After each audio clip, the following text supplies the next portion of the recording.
Sí, el presidente de Colombia, Gustavo Petro, da por superado el impasse del artefacto explosivo y se retracta y asegura que la munición impactó primero en territorio ecuatoriano y rebotó accidentalmente en Colombia.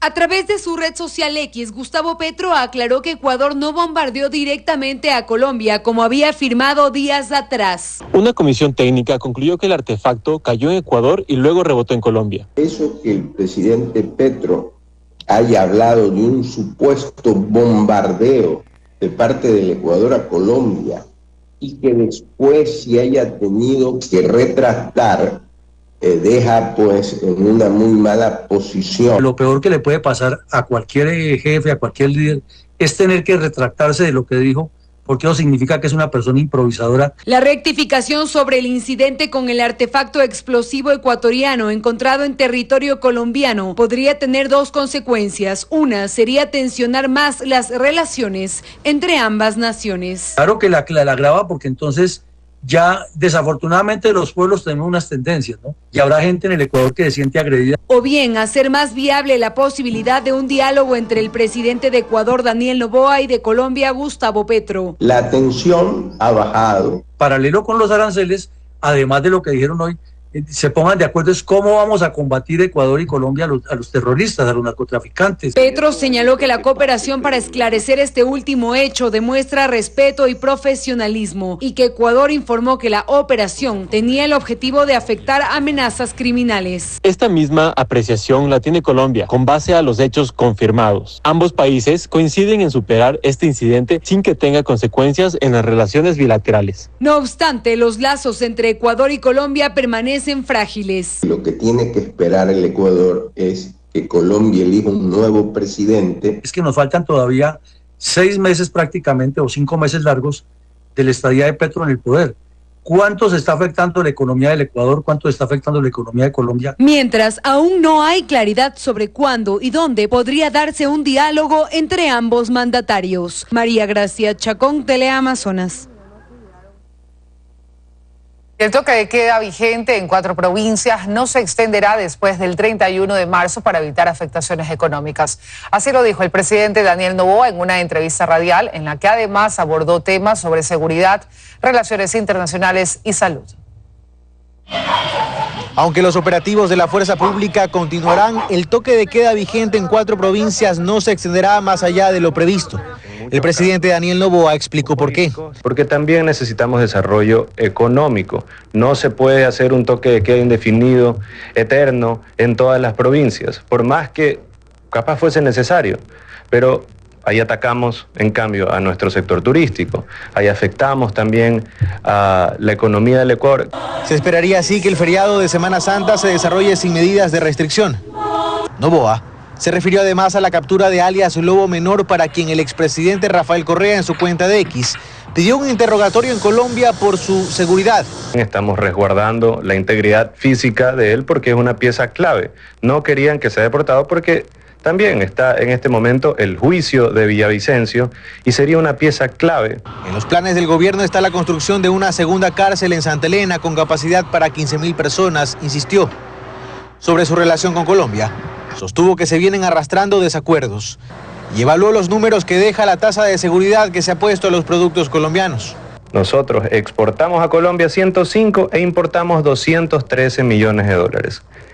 Este año nosotros exportamos 155 millones e importamos 92.8 millones, una balanza comercial positiva de 62.8 millones. En materia de salud, sostuvo que se buscarán alianzas para la administración de hospitales, siguiendo un modelo europeo. Estamos agarrando el ejemplo de la Comunidad de Madrid y la Comunidad de Valencia. La vicepresidenta va a viajar en 2 semanas allá y va a trabajar en conjunto con los sistemas y la delegación administrativa de ahí, aplicarla en el Ecuador para que tengamos mejor atención de salud. Y de cara a los comicios seccionales de febrero de 2027, esto respondió a la pregunta de si su madre, Anabel Asín, hoy asambleísta por el oficialismo, postulará para la alcaldía de Guayaquil. Esperemos que sí. La ciudad de Guayaquil necesita una alcaldesa de ese nivel. Lo dijo este viernes en una entrevista en Radio Centro. Carlos Acoto, Teleamazonas. Y después de 5 días de toque de queda, la Corte Constitucional validó la medida de seguridad impulsada por el gobierno que rige en 4 provincias desde el 15 de marzo. La Corte señala que durante el toque de queda se debe respetar los derechos humanos, no afectar la continuidad de servicios básicos e incluso no restringir el derecho a la comunicación. Sobre esa respuesta, el ministro de Defensa ratificó el cumplimiento del dictamen de la Corte. Siempre que se pronuncia la Corte, nosotros hemos sido respetuosos y seguimos sus lineamientos.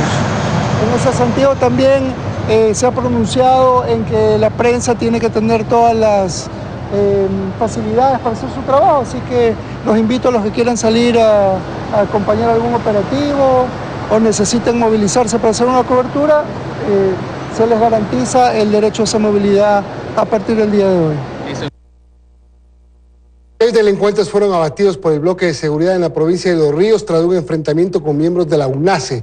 El 5º día de toque de queda deja más de 90 detenidos en esa provincia. Estas son las imágenes de los delincuentes abatidos durante el operativo ejecutado en Los Ríos.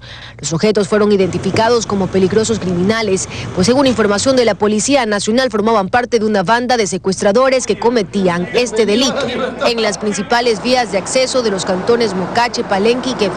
El bloque de seguridad seguía el rastro de estos delincuentes que al momento de su captura intentaron escapar enfrentándose a tiros con los uniformados, quienes producto de aquello hicieron uso progresivo de la fuerza. Como resultado de esta acción también quedaron otros 2 delincuentes heridos. Los Ríos forma parte de las provincias en toque de queda, una medida que ya cumple sus primeros 5 días, que durante esta jornada ya deja 93 personas detenidas, 3 armas de fuego incautadas y 14 motocicletas retenidas.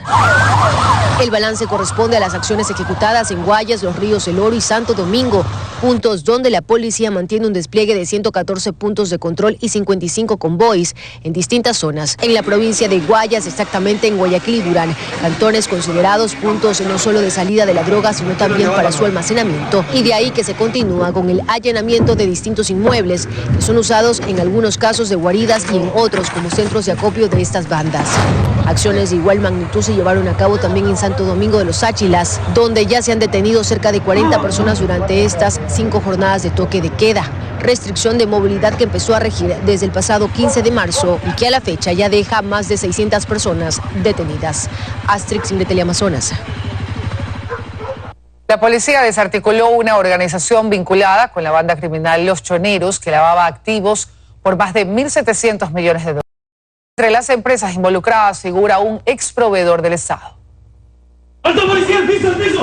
En un contundente golpe a las economías del crimen organizado, Policía Nacional desplegó el operativo Emporio Presidiario que desarticuló a lavado de activos. Esta red delictiva utilizaba empresas de fachada en sectores de transporte, alimentación, producción y seguridad privada para pasar desapercibidos. Entre ellos, La Factoría, empresa proveedora del sistema penitenciario, vinculada a servicios de alimentación y cuyos contratos con el Estado empezaron en 2011. Esta compañía registra como proveedora, era proveedora de SNAI, utilizada para recibir depósitos en efectivo. Dentro de las personas que depositaban estos valores eran personas que tenían antecedentes por asesinatos y otros más. Esta estructura dedicada al lavado de activos habría movilizado aproximadamente 1.700 millones de dólares dentro del sistema financiero ecuatoriano. También se detectaron vínculos con estructuras del crimen organizado, especialmente con los choneros, incluyendo relaciones financieras con empresas ligadas al entorno de Adolfo Macías alias Fito, así como el círculo familiar de Junior Roldán. Dentro de esta estructura hay varias compañías, pero que entre todas están vinculadas y entre todas hacían envíos de dinero de unas compañías a otras. Básicamente son compañías que fueron formadas por el señor Villagrán Freire Richard, de nacionalidad estadounidense. Los allanamientos se efectuaron en Guayas, Los Ríos y Pichincha. 11 personas fueron detenidas, entre ellos un servidor policial de Yaguachi. En su cuenta poseía aproximadamente 17 millones de dólares. Las operaciones fueron presentadas como parte de los resultados de lo realizado por Policía Nacional durante el toque de queda. Paula Kun, Teleamazonas.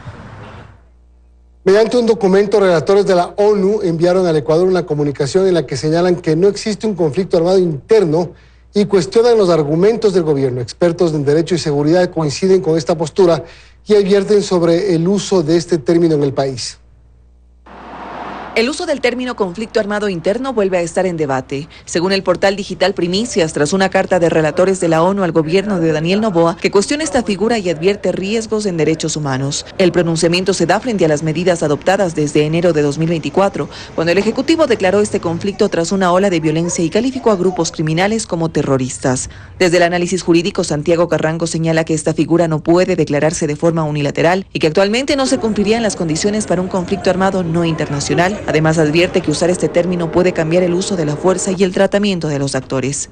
Lo único que está diciendo es confirmando jurídicamente lo que ya la Corte también dijo, que estamos en una situación de emergencia, pero que no existe la declaración de conflicto armado de carácter no internacional, porque en ningún lado del mundo se puede declarar por parte de un Estado. Además, advierte que utilizar este término no es solo discursivo, porque podría cambiar la forma en que se interprete el uso de la fuerza e incluso el estatus de los actores involucrados. Si bien es cierto, le puede dar a las Fuerzas Armadas la potestad para poder ir con toda la fuerza frente a estas personas, pero también entras en convención de guerra. Estas personas pueden también afectar a nuestros militares. Desde la seguridad, el análisis también va por esa línea. Michelle Maffei señala que el país no enfrenta terrorismo, sino crimen organizado, y que estos conceptos afectan la respuesta. Cuestiona los estados de excepción, el concepto de terrorismo aplicado, o por qué ciertas cuestiones o acciones se están cometiendo en plenos también estados de excepción. Según explica, la ONU centra sus preocupaciones en el uso de la fuerza y posibles vulneraciones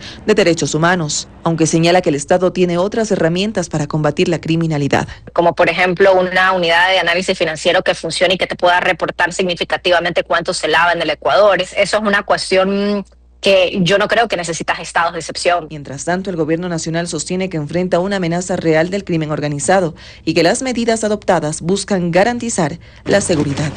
Ismenia Solórzano, Teleamazonas. Alias Lobo Menor, implicado en el asesinato del candidato presidencial Fernando Villavicencio, guarda prisión en la cárcel del Encuentro en Santa Elena. Su captura revela cómo utilizó la prelibertad otorgada en 2022 para huir del país. Ángel Aguilar, conocido con el seudónimo de alias Lobo Menor, ya está en Ecuador. El señalado narcocriminal que convirtió un beneficio judicial en una vía de fuga, alias Lobo Menor, Ángel Esteban Aguilar Morales, llegó expulsado de Colombia y está bajo las autoridades ecuatorianas. Implicado en el asesinato del candidato presidencial Fernando Villavicencio en 2023. Pero además, había salido de prisión bajo el beneficio de prelibertad por un delito anterior, concedido el 26 de enero de 2022 por el juez Víctor Darío Barahona Cunalata. Ese beneficio lo incumplió, no justificó su domicilio, no se presentó ante la autoridad y terminó fuera del país. Por eso fue declarado prófugo. Presentó más de 50 fotografías como supuestas pruebas, pero eran imágenes repetidas, sin entorno, sin ubicación verificable. Incluso, según los análisis policiales, utilizó inteligencia artificial para sostener esa falsa apariencia. Por eso, el 16 de marzo de 2026, una jueza de garantías penitenciarias en La Tacunga revocó su prelibertad, lo declaró prófugo y ordenó su captura. Pero su nombre ya estaba en otro proceso. El 10 de febrero de 2026, alias Lobo Menor, fue formalmente vinculado al caso del asesinato de Fernando Villavicencio y ese mismo día se emitió su boleta de detención. Siendo él el segundo al mando de los Lobos, hijastro de alias Pipo, llegó un poco pensando que va a tener algún tema de trato especial o que va a salir pronto libre, pero yo creo que ya se va a comenzar a adaptar a su nueva realidad, que es estar en la cárcel del Encuentro. Wilmer Chavarría, alias Pipo, líder de los Lobos, permanece detenido en España, mientras su hijastro, Ángel Esteban Aguilar Morales, alias Lobo Menor, y está en la cárcel del Encuentro. Ahí comparte encierro con Carlos Edwin Angulo Lara, alias Invisible, sentenciado por el caso de Fernando Villavicencio. Catalina García, Teleamazonas. Y las Fuerzas Armadas asestaron un contundente golpe a estructuras delictivas dedicadas a la minería ilegal en Napo, en la Amazonía. Los militares intervinieron sectores identificados por actividades ilícitas como el Cantón Arosemena Tola, Parroquia Puerto Napo, Comunidad Capirona y vía Sardinas y destruyeron 9 dragas mineras, dejando una afectación económica a estos grupos criminales de aproximadamente $45.000. En un operativo antinarcóticos en el norte de Quito, la Fiscalía y la policía hallaron una caja fuerte oculta en el subsuelo de un edificio ubicado en la avenida 12 de octubre, con decenas de fajos de dinero con billetes de 100 y 20 dólares. La intervención se realizó como acto urgente dentro de una investigación en curso. El dinero aún no ha sido justificado por quienes lo tenían en su poder.